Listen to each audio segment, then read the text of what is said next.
Women at the Helm, Capital, Risk and Leadership.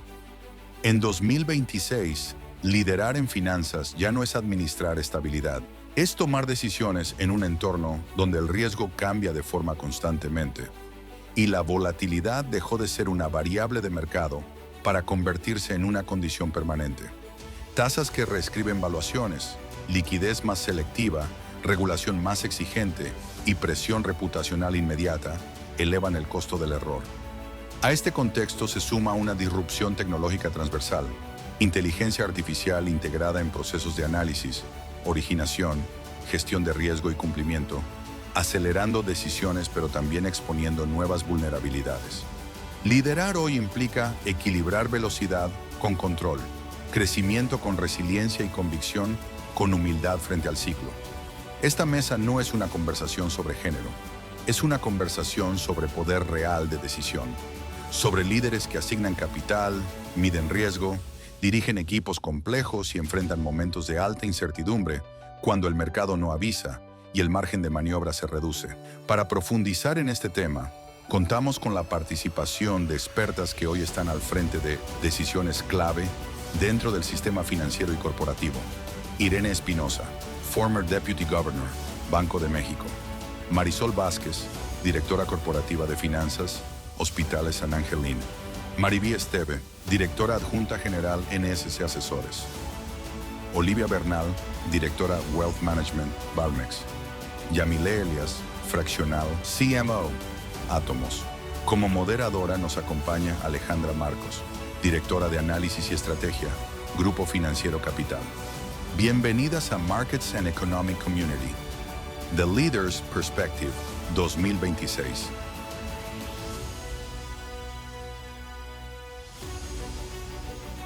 Equivocados.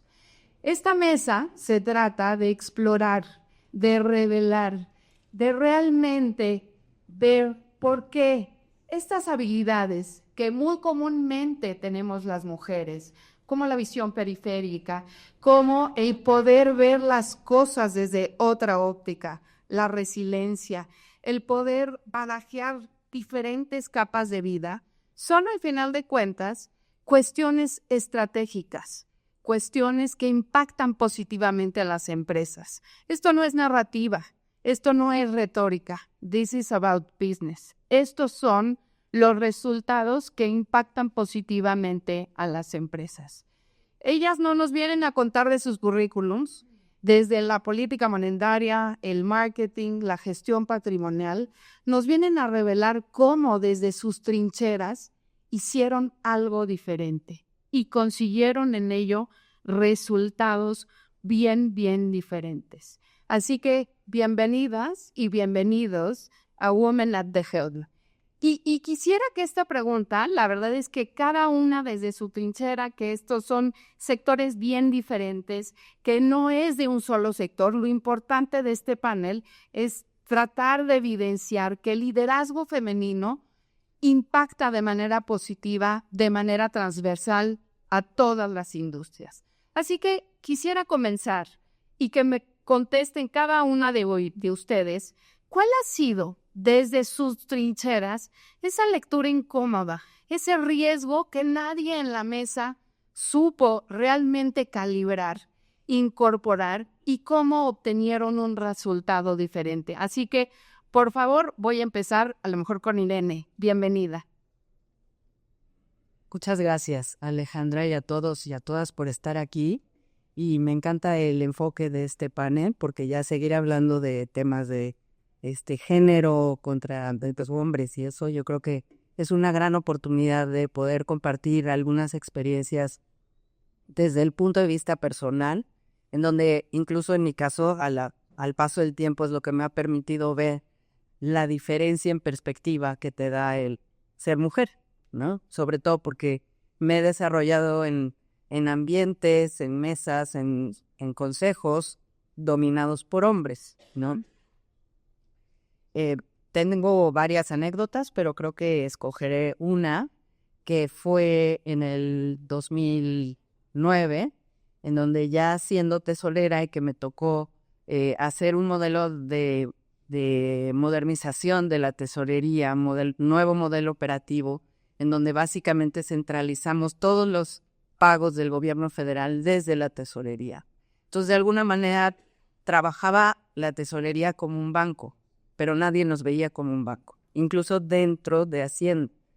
Y entonces ahí empezamos, por ejemplo, a dispersar programas sociales, nóminas de maestros, etcétera, y eran cientos de miles de pagos por día. Y allí un poco lo que veía es, ¿qué pasa si se nos cae una parte del sistema? ¿Qué pasa, básicamente, si no hay redundancia? En esa época, hablar de plan de continuidad era algo extrañísimo, rarísimo. Era para instituciones financieras y para otras pocas industrias. Pero bueno, nosotros no podíamos dejar de operar y teníamos que tener redundancia. Y no había presupuesto para poder tener doble redundancia en la parte de los sistemas, de los centros de datos y todo. Entonces sí fue esa parte incómoda en donde había que empujar una idea que no era comprendida, asumida o compartida por todos los que tenían que tomar las decisiones, ¿no?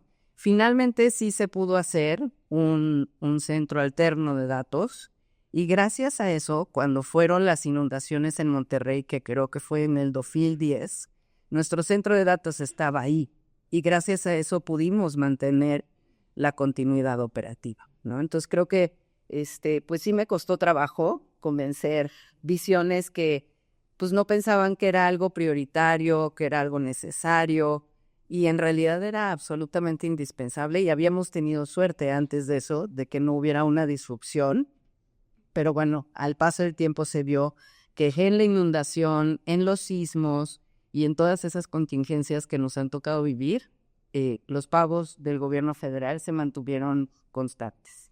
Gracias, Irene. Y fíjense nada más aquí tantito para resaltar y enfatizar. Irene tuvo que operar en la continuidad viendo que no siempre ibas a tener eso con escasos recursos. Algo particularmente difícil. Olivia, me voy contigo. ¿Qué hiciste? ¿Qué viste que nadie vio?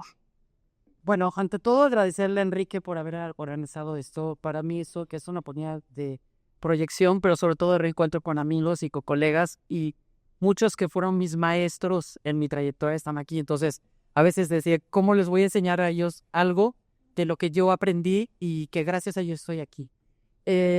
A mí me tocó la experiencia de llegar a Val, a la casa de bolsa, a Valmex, y con una estrategia bastante clara en temas de lo que querían hacer. Sin embargo, pues también en un momento donde el crecimiento estaba un poco truncado y más saliendo de una pandemia donde había poco apetito de moverse, etcétera. Y yo me preguntaba, pues varias cosas que parecerían muy elementales de cómo miden aquí la eficiencia, cómo yo puedo saber a partir de dónde gano, cómo construyo, y las áreas comerciales y las áreas de finanzas no se hablan. A ver, se hablan para lo básico, te dicen, quiero que crezcas 18%. Para mí es, ok, lo crezco, pero a partir de dónde, cómo lo crezco, cuál es mi costo que tengo dentro de este margen de cancha para poder a partir de ahí generar, cuál es la eficiencia a la que quieres que llegue. Y son preguntas que no me podían contestar, porque tú creces 18, no, a ver, entiendo que veas costos y que veas ganancias. Trabajemos en algo. Y cuando me metí minuciosamente a trabajar con la lupa y lo vimos con el equipo, y muchos de ellos están por acá, el resultado fue increíble porque al momento que nos dimos cuenta que había negocios que no estaban siendo rentables y trabajamos en rentabilidad, logramos un crecimiento en 2 años del 50%. Entonces, sí es algo que parecería muy sutil, pero muy importante. Es que como con la historia que Olivia nos acaba de compartir, resulta imperante hacernos las preguntas correctas. Y desafortunadamente no mucha gente lo tiene y sobre todo no mucha gente se atreve a preguntarlas. Me voy contigo, Marisol, la misma pregunta. Hola, buenas noches a todos. Pues mira, a mí me gustaría hablar un poco, yo desde mi perspectiva como CFO de diferentes compañías, me ha tocado retar la fragilidad que puede estar atrás de los márgenes que aparentemente son muy positivos cuando se trata de aprobar diferentes inversiones, ¿no? Yo actualmente en los últimos años trabajo en la industria de la salud y este tema se vuelve muy crítico, particularmente porque podemos estar aprobando inversiones con escenarios muy optimistas, esperando que va a haber una gran cobranza, que las aseguradoras nunca les van a cobrar el IVA, que los médicos nunca se van a ir a operar a otro hospital. Y sin embargo, cuando estas variables se caen, se hace un hueco en la caja y aquí el impacto es más allá de decir, pues falló un proyecto. Aquí el impacto es un impacto que se va hasta el paciente. Entonces, aquí, digamos, un poco el reto fue estar haciendo estrés test frecuentes y duros, que a lo mejor para cualquiera de ustedes pudiera ser una obviedad. Sin embargo, creo que aquí la aportación fue incorporar dentro de estas variables la variable del capital humano. Particularmente en el sector de salud, la mayoría de los empleados son mujeres, particularmente en el caso de enfermería. Pareciera que la fatiga a la que llegan estas personas puede ser anecdótica, pero no.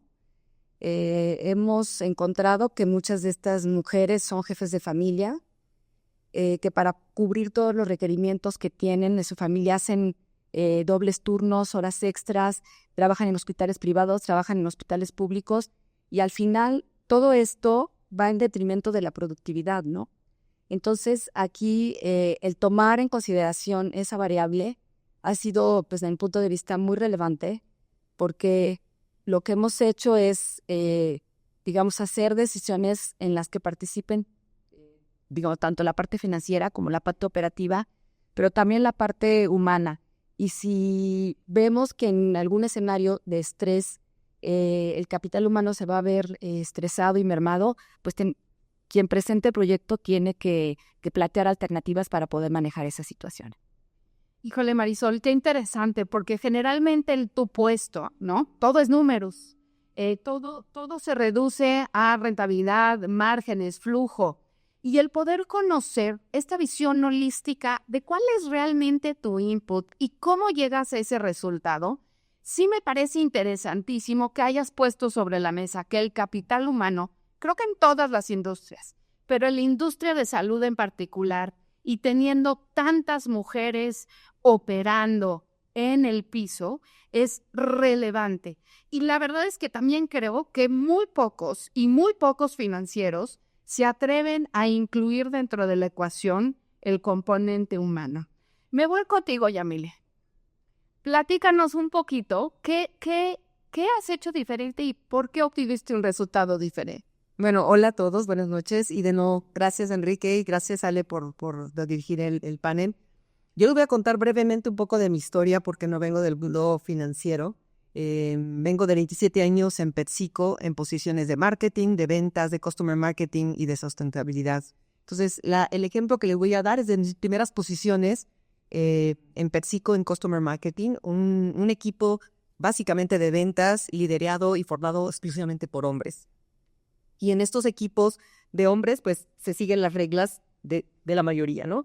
Entonces, era un equipo on-premise en donde lo importante, solo para darles un poco de contexto, lo importante es crecer el número de cuentas y crecer el volumen en cada cuenta.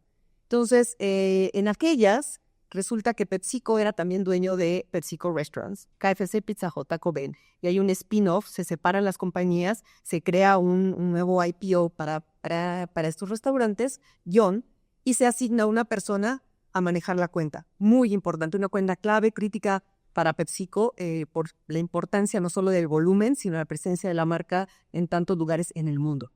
Se crean grupos globales para atender la cuenta, grupos regionales y locales. Y hasta ahí vamos bien. Resulta que un desastre. La persona que pusieron a manejar la posición muy mal, no daba los resultados y John en aquellas pidió cambio de persona. Entonces me dicen, oye, ¿qué tal si tú manejas la cuenta? Feliz de manejar una cuenta tan importante y con tanta visibilidad. Pero ¿qué pasa? Si el objetivo, y aquí vamos un poco al negocio, ¿no? Si el objetivo es vender y crecer la cuenta, en una situación con tanta fricción, tanto daño por la separación, tantos egos lastimados, una operación que no estaba funcionando, el negocio no se le podía dar una continuidad básica de negocio. Había que parar y escuchar. Y creo que esa fue la diferencia, saber escuchar a estos clientes, saber escuchar a los franquiciatarios y ponerle orden a la operación. Entonces, el foco no era el número, el foco era restaurar la relación perdida. ¿Eso qué llevó? Bueno, llevó a renegociar esa cuenta 2 o 3 veces en México, que me dieron la oportunidad de hacer lo mismo para Latinoamérica, 33 países, más de 33 franquiciatarios, y todo suena muy bien. Pero ahora vámonos a la carnita, ¿no? O sea, ¿cuál fue la magia? ¿Cuál fue la magia que no funcionó antes y que después sí funcionó? Y creo que es lo mismo que les digo, saber escuchar, ser empáticos, no clavarse solamente en el número, resolver el problema operativo definitivamente, dejar el marketing para el largo plazo, pero primero resolver las cosas básicas, saber escuchar el cuadro. Eso es read the room, ¿no? Eso es algo que las mujeres sabemos hacer muy bien. Y no estoy diciendo que los hombres no saben hacerlo. Estoy diciendo que los hombres no necesitan hacerlo. Y nosotros llevamos entrenados desde chiquitas a manejar y a leer los cuartos. ¿Por qué hacemos eso? Porque entramos de entrada en una subestimación de nuestra participación. Entonces, tenemos que tener visión periférica, tenemos que anticipar las fricciones, tenemos que tener un lenguaje, aprender a leer el lenguaje corporal, y eso nos lleva a esto precisamente que no es paranoia para manejar una cuenta, sino es simplemente visión estratégica en base a resultados puros de traer nuestra mujer a la mesa y no guardarla. Gracias, Yamile. Y les voy a hacer un breve recap para los que no están poniendo atención. De verdad esto está poniendo interesantísimo porque son cuestiones que muchas veces se toman en cuenta como si fueran habilidades suaves y no, son habilidades estratégicas. Read the room, saber escuchar, hacer las preguntas correctas, incorporar el capital humano en la ecuación financiera, darle continuidad con recursos escasos. Todas esas cuestiones que han expuesto aquí las panelistas, muy probablemente para cualquiera pudieran ser algo natural. Y la realidad es que son cuestiones y son habilidades que hay que resaltar, porque desafortunadamente no todos los líderes la tienen. Marimi, me voy contigo porque tú, mujer líder desde hace muchísimas décadas en el medio financiero. Pues no, lo digan, 2 años. Un par de años. Sí. No, la realidad es que tienes una trayectoria amplia en el medio financiero cuando el medio financiero había estado tradicionalmente liderado por hombres. ¿Cuáles son tus inquietudes? ¿Qué hiciste diferente? ¿Cómo lograste abrirte paso en un medio tan masculinizado y donde de verdad las cúpulas del poder era el club de Toby? Sí, ahorita te platico sobre eso, pero primero me gustaría también irme en el tiempo a ese momento en que cuando la estaba escuchando, a ese momento que te acuerdas que el liderazgo femenino hizo una diferencia con lo que estábamos haciendo. Y precisamente por tener 45 años en el medio financiero, pues imagínense todo lo que ha pasado. Pero me fui a ese momento hace unos 10 años en que yo era presidente de la Asociación de Asesores en Inversiones. El asesor en inversiones independientes es una figura, precisamente la empresa que tengo el privilegio y el honor de ser socia y directora adjunta, es un asesor independiente en inversiones. Yo era presidenta de la Asociación de Asesores, por cierto, la primera mujer en presidir una asociación en el medio financiero, elegida por esta asociación donde pues todos hombres, así como veo muchos aquí, me habían elegido unánimemente para presidir la asociación. Y de repente sale una ley de prevención que define a los asesores como una actividad vulnerable. Eso hubiera acabado con la figura del asesor financiero si nos definían como una actividad vulnerable. Entonces, lo primero es ver la situación y ver la magnitud de la situación y que eso podía acabar con nuestras empresas, con el negocio y aparte afectar a los inversionistas, porque los asesores hacemos mucho también por el mercado, por los inversionistas. Entonces, ¿por dónde empezar? Lo primero fue, la situación está así de grave, o sea, podemos verdaderamente, se puede acabar nuestro negocio y por dónde empezar.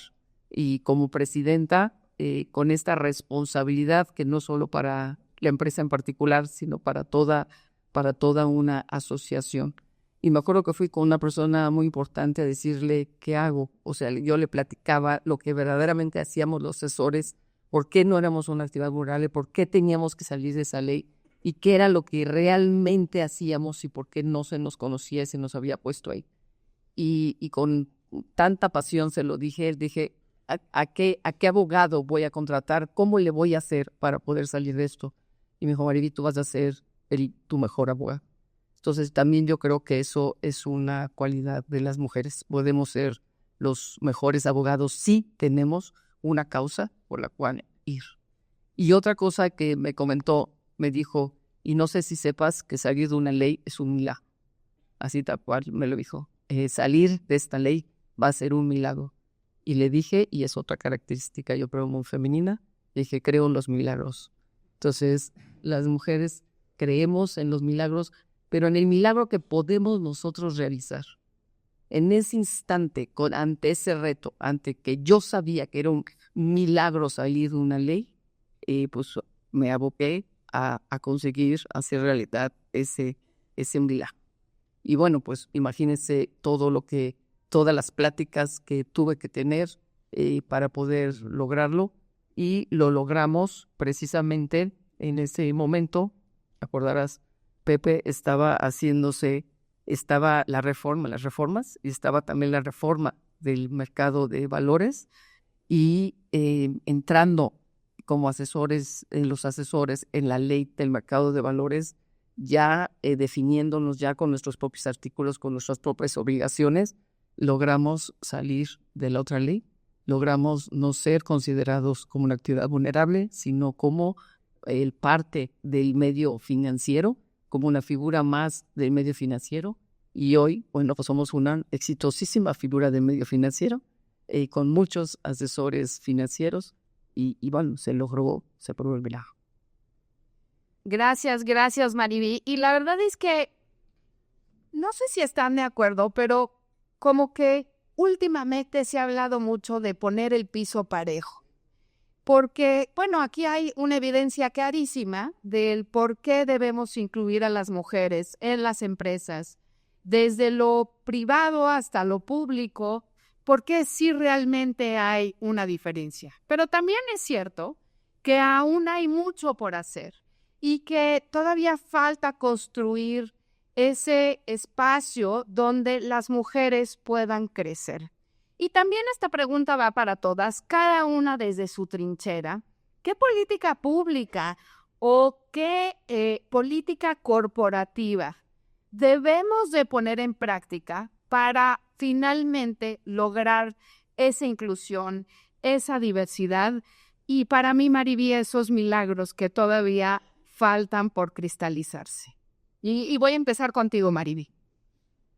Bueno, yo creo que en estos 45 años en el medio financiero, que cuando yo comenzaba, imagínense que cuando iba al club de vaqueros no se permitía entrar mujeres. Y bueno, pues yo tenía que entrar porque tenía que estar en la junta. Y decían, bueno, ok, puedes pasar, pero atrás del biombo. Entonces yo tenía la reunión atrás de un biombo porque no se permitían entrar mujeres en el club de vaqueros. ¿Sí sabías? Sí. Y bueno, hoy en día, el medio financiero, 45 años después, cofundé con algunas jóvenes mujeres también en el medio financiero. Hace 5 años, Mujeres en Finanzas. Hoy es una comunidad que tiene 2.500 mujeres del medio financiero. Cuando estoy hablando de que hace 45 años no había mujeres, todo lo que ha podido cambiar el medio financiero, muchos de los que estamos aquí somos del medio financiero, para que llame a 2.500 mujeres en finanzas y muchas más, y que todas estas quieran llegar a ser directoras y todas estas quieran llegar a los consejos de administración. Entonces, ¿qué es lo que yo haría? Hacer esta conciencia de que también es un tema de negocio, y que en la medida en que existan más mujeres en puestos directivos, habrá más rentabilidad, y en la medida en que los consejos se abran a más mujeres, es lo mejor que le podría pasar a una empresa. Y precisamente el medio financiero que fue tan difícil que hubiera más mujeres, hoy en día en los consejos de administración, el sector donde más consejeras hay es en el sector financiero. O sea, prácticamente hoy todos los bancos tienen una mujer en su consejo. Entonces, es un medio que ha avanzado mucho en este caso. Entonces, ¿qué haría yo? Poner una mujer en todos lados. Aquí faltan muchas mujeres.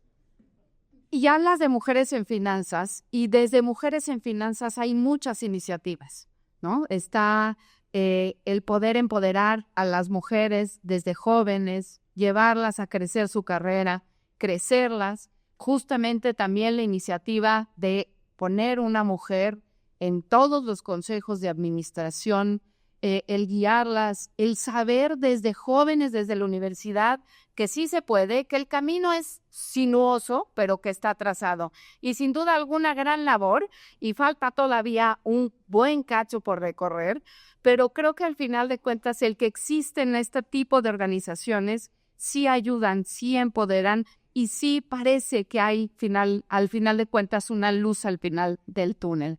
Me voy contigo, Yamile. ¿Qué política, qué realmente harías por inspirar nuevos liderazgos?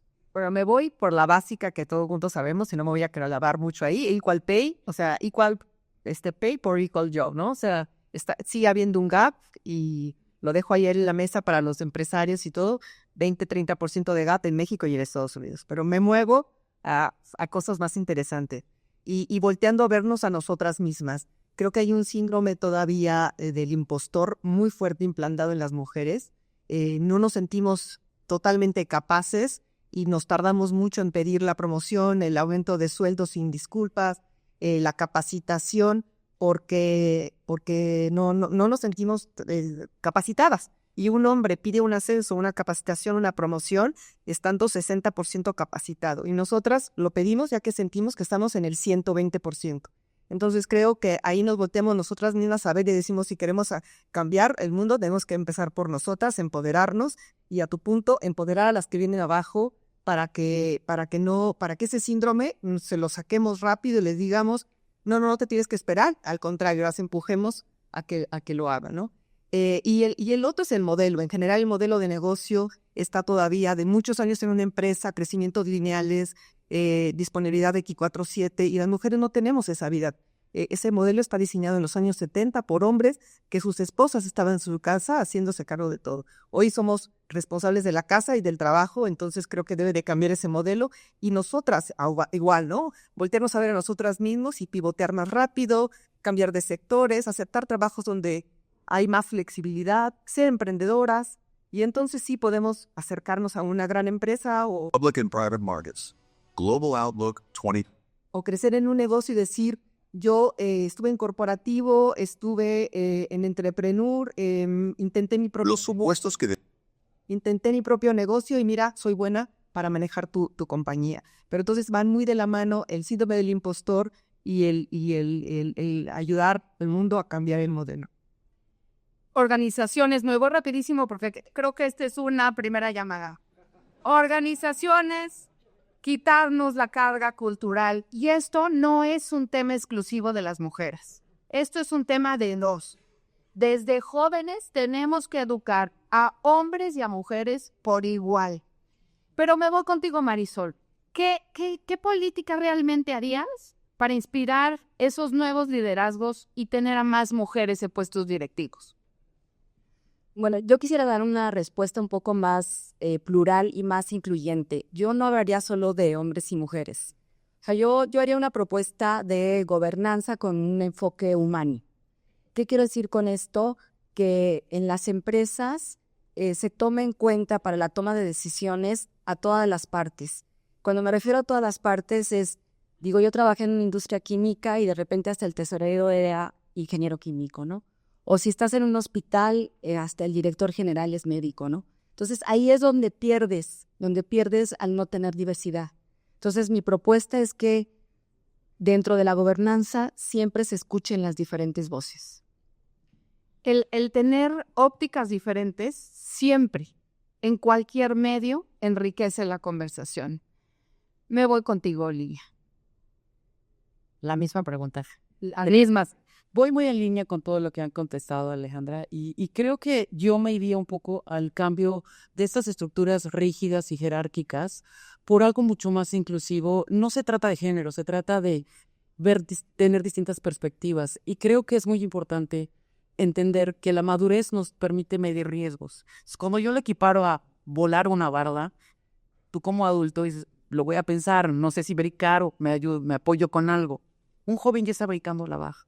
Entonces, cuando se trata de incluir a los jóvenes y a nuevos talentos, son los que te van a dar el motor de una visión fresca y de poderte impulsar a hacer las cosas distintas. Y nosotros tenemos que aprender a escuchar eso, y solo es con puertas abiertas, con el empowerment para los jóvenes y simplemente apertura también de esa parte para poder aceptar otras sugerencias que no vienen propiamente de lo que estamos acostumbrados. Gracias, Olivia. A mí me llama mucho la atención, Irene, y lo platicamos hace un par de días. Después de que, si no me equivoco, 25 años, la Junta de Gobierno de Banco de México estaba integrada el 100% de hombres. Irene fue la primera mujer subgobernadora en la historia de una institución que también estaba conformada casi en su mayoría por hombres. ¿Qué crees que cambió realmente para que pudieras, no solo también por tus talentos, por tu reconocimiento y tu trayectoria, pero qué política realmente cambió para que pudieras llegar ahí? Y sobre todo, ¿qué harías para que más mujeres lleguen a donde estás tú? Gracias, Ale. Sí, a mí me tocó llegar a una junta de gobierno y un banco de casi 100 años dominado absolutamente por hombres.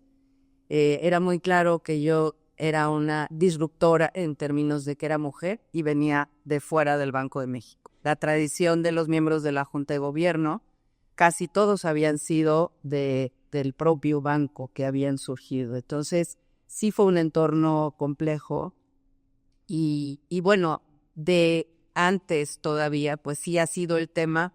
Efectivamente, hay que pensar en la inclusión en general de la diversidad, pero definitivamente las mujeres estamos muy por atrás dentro de esta exclusión, ¿no? Y si vemos la situación de las mujeres en consejos de administración en México, estamos en la peor posición comparado con América Latina, con solo un 14% de presencia de mujeres en los consejos. Y de esas, solamente el 4% son independientes. Todas las demás son patrimoniales. Entonces, definitivamente es claro que con la inercia esto no va a avanzar. Tenemos una cultura que está basada en las creencias pues de miles de años, con estereotipos, una sociedad en donde se le asignan roles a los hombres y a las mujeres. Entonces, pues realmente el tema de qué tenemos que hacer, ahora lo abordo. ¿Qué pasó para que yo pudiera acceder a esto? Yo creo que sin duda las credenciales y la experiencia que yo tenía en su momento pues eran, digamos, similares o superiores o sin ninguna duda tenía la capacidad para estar allí, pero tuve la suerte, primero, de hacer algo que las mujeres pocas veces hacemos, que fue levantar la mano en el momento adecuado y decir, si algún día, y fue con la persona correcta también, si un día tú estás en la mesa en donde se esté decidiendo algún candidato o candidata para ser subgobernador, a mí me gustaría estar ahí. Bueno, y eso fue un salto cuántico, hablando del síndrome del impostor. Entonces, realmente fue algo que yo moví y que además lo moví con la persona adecuada. Entonces, no es que en el Banco de México se estuviera abriendo al tema de la igualdad de género en la Junta de Gobierno, ¿no? Entonces, bueno, creo que esa también es una muy buena anécdota porque hablarle a los hombres y decirles y apuntarse es algo muy importante. Ahora, ¿qué haría yo? Y ahí pues voy a hacer también esa propuesta incómoda. Yo sí soy partidaria de las cuotas, porque cambiar una cultura milenaria de educación, de sesgos inconscientes, va a llevar generaciones. Entonces, pues convencer, el otro día estaba viendo el consejo de administración de una empresa muy grande, global, de Monterrey, en donde habían 14 consejeros que incluían 2 mujeres. Por supuesto, tenían los mismos apellidos que los dueños de esa empresa, ¿no? Entonces, y el consejero más antiguo en ese consejo tenía 21 años como consejero. Entonces, realmente creo que sí se nos da un trato diferente. Se espera que presentemos, sí, credenciales, pero aún presentando credenciales, se espera de nosotros que demostremos y que estemos debajo de la lupa. Y hay muchísima evidencia de que así es. Entonces, creo que solamente las cuotas van a normalizar la presencia de mujeres. Y en este tema de las cosas, y ahí también tuve oportunidad de trabajar con Mariby y con Pepe en la parte de la ley del mercado de valores, que finalmente no se incluyó. Pero una de las razones por las que presentaban esta resistencia a imponer cuotas es porque, bueno, entonces vamos a meter mujeres, pero no hay mujeres que estén listas. Y yo creo que hay muchísimas. Y cada vez más, en diferentes grupos, en diferentes entornos, yo veo muchísimas mujeres talentosísimas, perfectamente preparadas para eso. Y como decía un amigo, es como cuando le pides a un headhunter que te identifique a un talento, pero solamente va y ve en la pecera de los peces hombres. Pero sí hay toda una pecera de mujeres que están listas. Y si no se impone a través de cuotas, las empresas no van a voltear a buscar esas mujeres, esos talentos. Entonces, bueno, yo sí sé que muchos no son muy creyentes de las cuotas, pero yo sí creo que es la única manera en que podemos acelerar esa evolución. Porque de qué es negocio, pero además tenemos que cambiar mentes y eso es lo que haría el imponer cuotas y eso lo han hecho los países que más han avanzado en el tema de acceso de mujeres a liderazgos. Gracias, Irene. La verdad es que creo que nos quedan un par de minutos y a mí siempre me gusta lanzar una bola rápida en este par de minutos y sé que es muy difícil porque muchas tenemos aquí mucho que decir, pero cuénteme. Y ahí sí, de Marisol hasta Yamile. Si tuvieras que escoger solamente una cualidad para elegir a un líder, ¿cuál sería? Humildad. Escuchar. Que sepa escuchar. Empatía. Adaptabilidad. Resiliencia. ¿Cuántos de ustedes pondrían cuestiones tan diferentes? Aquí la verdad es que Mariby lo resaltó y sí tenemos más hombres que mujeres. Y coincido, esto no es hombres contra mujeres. Esto al final de cuentas se trata de sumar. Esto se trata de impactar positivamente a las empresas. Al final de cuentas, y a manera de cierre, déjenme decirles que hace un par de meses estuve con el director general de un banco que activamente está buscando mujeres. Y lo primero que me dijo fue, "This is about business". Si ustedes están interesados en sus empresas, busquen al talento, busquen la diversificación, porque al final de cuentas, aquí ha quedado demostrado que no es de una sola industria, que el beneficio es para todos y que en cada una de esas industrias podemos sumar a más mujeres. Quitemos la carga cultural, sepamos escuchar. Como mujeres hay que saber levantar la mano y hay que saber escuchar, integrar y sí, al final de cuentas, tratar de poner el piso más parejo. Muchísimas gracias a todos.